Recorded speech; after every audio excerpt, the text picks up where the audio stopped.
Warfronts. Amazing. Oh, my radio is all messed up. Oh, wait. I have to try something. Don't worry, I'll win it right now. Stop being such a pussy! Shit! It didn't work.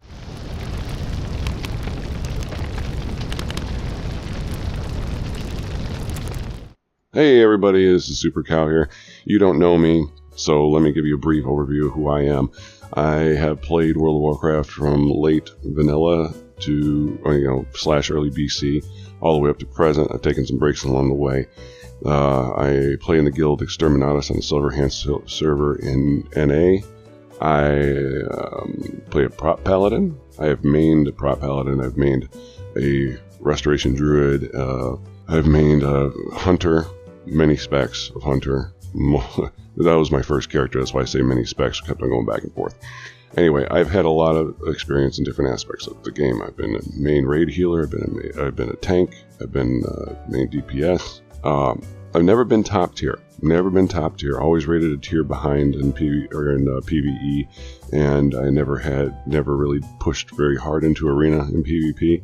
So like the very top end, I don't have that much experience with, but I do have experience with the gearing up process in the open world, how it should be. And I see so much negativity on the internet right now toward WoW, and there's all this negativity, all this bitching, but they don't give, ironclad good ideas on how it would be fixed. They keep on going back to, oh, well, it should have been stayed in this system, or it should have been this system, or bring this system back, or whatever else. And then they do something similar to what you're talking about, and then you bitch about that too. There is just no pleasing people with this expansion. This expansion, I don't get me wrong, it is shit.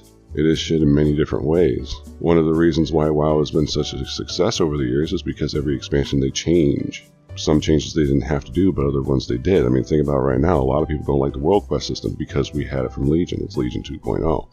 If they would have tweaked it and made it a little bit better, people would be like, oh yeah, this shit's good, Like a lot of my friends, they like incursions because incursions are different than Legion invasions. They took the system they had and they made it better. But anyway, basically I'm putting this video out for, I'm going to have a series of videos how I would fix World of Warcraft. Like going back in time to 8.0 and saying how I believe it should have launched. So first things first, we're going to go over gear progression today. Alright, gear progression in 8.0, we're going to go back in time, how it should have been on launch. When you get to 120, your gear is normally 270 to 280. That's how my alts are now. I can't remember what my gear was when I got there with my paladin when the expansion first came out. Any craftable gear you're going to get is going to be 300 item level. It's going to be green quality. That's it. You have world quests that you can go out there and do will only ever be 5 item levels higher than your average item level, not the piece of gear that you're going after. Tier 1 is normal 5 mans, 315 item level. Tier 2 is 330 heroic 5 mans. Tier 3, 340. You notice that all of these colors of gear are blue because they're rare quality, because you have to put forth effort to get those, but not too much effort. You start getting into raids, you start getting epics. Hence, do epic shit to get epic shit. Tier 4, 5, and 6 is 355, 370, and 385 respectively. Now the reason I'm tearing these systems off is because Titan Forging in this scenario, in this alternate reality, where this would be how it was at 8.0, Titan Forging could not go above the next tier. So say you're crafting a 300 piece of gear, the best you can possibly craft from procs would be a 315 piece. If you're doing a normal 5-man, the best Titan Forge or Warforge you can get would be 330. What this would do is it would take those people that via Raider.io that you don't know are as good people or not, and it would push them back down to the bottom. You have to crawl your way up through the gear rankings, and that's perfectly fine. That's how it should be. This is basically a super dumbed down version of how original progression for gearing was back in the day. You went and grafted your gear first. You got a good established item level. You went out and farmed, dungeons and stuff like that to get BIS pieces for that tier of gear. And then you moved on and worked up and tried to get better gear. That's how it always was. This also goes into Mythic Plus. every other plus item level or plus level of Mythic Plus is separated by tier 1, 2, 3, 4, and 5. Now the fun thing about this is that when you get to 385 item level and your Mythic rating, you can Warforge. If you already have a piece of gear, say you're you're doing 385s, right? You're doing Mythics. You go in there the first time, you haven't got a single piece of 385 from Mythics, right? Like 385 normal, not Titan Forge, not Warforged. And you go in there, you get like the shoulders off of somebody. Okay, that are 385. Boom, okay, those are your shoulders. Good deal. The next time you go in there, if those shoulders drop again for you, instead of having the small chance of Titan Forging and Warforging, you now have an increased chance that it'll drop Warforged 390, which would be, then it would light up your screen just like the Legion Legendaries used to and say, this is your best in slot. Because you know what? If you're Mythic Raider, you have every fucking right to have best in slot. In my opinion. If you are at the top tier, you have every fucking right to have best in slot. So that would solve part of the problem with a lot of people saying, well, I want to feel like I finished. I want to feel like I finished a character. I can move on to a next. Well, there you go. That's what you can do. Now, granted, this is not taking any progression systems into account like Heart of Azeroth, Azerite gear, anything like that I'm going to cover in a future video. This is just the progression system as far as item levels and Warforging and Titan Forging. Now, when it comes down to like Mythic Plus, you notice Mythic Plus goes up by increments of 5 item levels per level of difficulty, and they can only Titan Forge up a maximum of 10 item levels. The reason that is because it's supplemental. Okay, whether you're PvPing, the PvP system right now is pretty damn good. All right, I mean, granted, you can get carried up pretty fucking easy, but it's pretty decent. But if you're crawling with some friends that don't know how to PvP very well and you're trying to get good together, this will be supplemental. You can do Mythic Plus on the side to fill in the gaps of gear that you didn't have before. This is something, the major thing. If there's 4 bosses in a fucking dungeon, you should have 4 things that drop from that end chest. Now, granted, you're not going to have like super good luck. I mean, you might have super good luck and get 4 pieces of fucking gear from it, but that's like a 1 in a million chance. Most of the time it'd be like gold, more gold, or Azerite power, or a Hydra core, and then a piece of gear. You know, if you're doing a Mythic Plus, you should get at least 1 piece of gear out of that chest and then have a chance to get however many other bosses you killed for gear. And people are like, oh my god, they're gonna gear up so fast. Well, it's incentive to do the shit for 1. You're going slower item level increments for 2. If you're in a Mythic 0 LFR and you flip over and you do a +2 key with some buddies and stuff like that, okay, you're going to get a couple pieces of 345.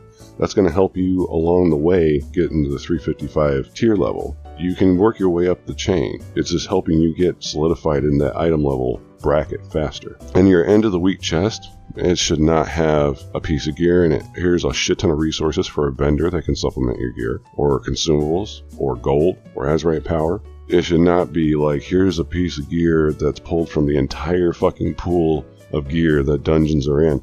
That is ridiculous. That is ridiculous. Alright? No fucking way. No fucking way. Whole point is instead of RNGesus taking the wheel for this system relies on you slowly progressing. Blizzard's already said Titan Forging and Warforging aren't going anywhere, so we have to deal with that.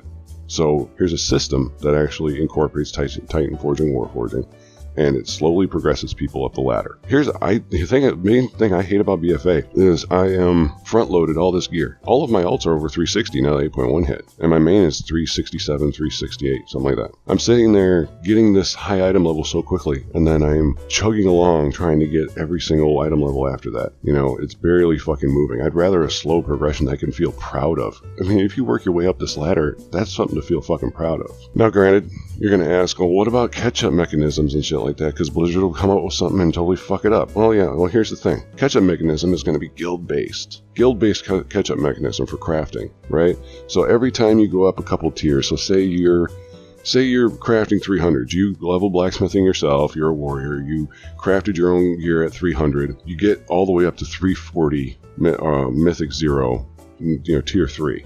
That's your average item level. As soon as it hits 340, a quest pops up at the blacksmith, and you go over there and you talk to him and you do some running around like, oh, add this, add that, one of those quests, you know, for trying to forge new shit, and then all of your recipes will go up to 315. And once you get to tier 4, they'll go up to tier 2. They always go backwards 2 tiers. So if you're rating 385, you're rating tier 6, you're rating Mythic, you'll be able to craft 355. And these are BOEs. And these BOEs are only going to be tradable by people that are exalted with your guild. Alright? Incentivize guild play.